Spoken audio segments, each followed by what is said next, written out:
Família Boa Timor Post celebra hamutuk festeza Natal tinan rihun rua ronolo resin ida, no tinan fong rihun rua ronolo resin rua. Celebração Natal Hamutuk e a Companhia Timor Post, Sociedade Anônima sempre halo cada tinang. Festeza Natal ne halau ia recinto Timor Post bebora dili, quarta-feira loron tolu nulu, fulan dezembro tinang rihun rua ronulu racing ida. Diretora Timor Post Susana Cardojo ihania discurso hateteng, Natal tinang ne hanoring ema atusai ema nebeki, hatene hadomi malu, cria drame no fraternidade ba ema hotu, mas que ia posição diferente. Natal hanoring ita atusai ema nebeki, hatene respeito malu, mas que nia ia posição nebe que kik hadome malu mas que nia ia diferente ideia lahane sanho ita cria dame mas que nia lala hamotu nia ideia lala hamotu kane sanho hau kan nia ia ambição selu fraternidade ba ematomak idanema kita precisa halo ia Timor Post ia ambiente nebe que ita hadomi no respeito malu hodi nune itenine moris nene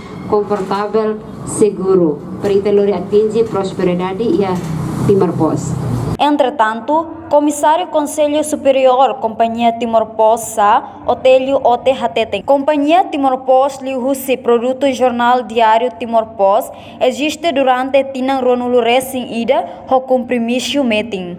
Tinang ronulu racing ida oin kita hare ia mudah sebar ke Timor Post. Quando kita imagina a minha equipa na hira hahu jornal ini ia tinang 2000 o imprime kertas A4, depois kita fan hektar hamutuk fan ya dalam masih hola. Oin lorong kita re facilidade dia fotona, kita dia equipamento atau serviços fácil utamona, kita lalu no computador bobot, kita lalu na disket, kita usa itu no telefone, depois kita bela rupa na notícia, bela rupa foto, bela rupa na vídeo. Kita dia equipamento percetakan mas kita ya rasikona. Participa ia festa ne jornalista Sira ia Timor Post, funcionário no convidados. Ia festa ne mos anima husi banda música nocturnal.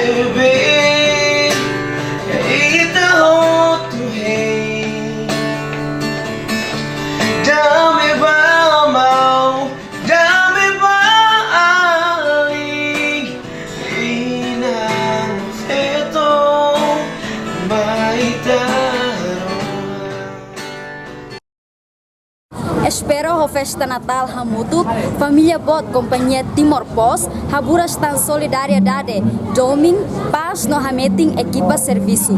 Boas festas do Santo Natal, no tinang fong rihun rua ronulu resin rua. Hau Vinicia Martins, Hamutuk ko equipa serviço televisão Timor Post, hato reportagem.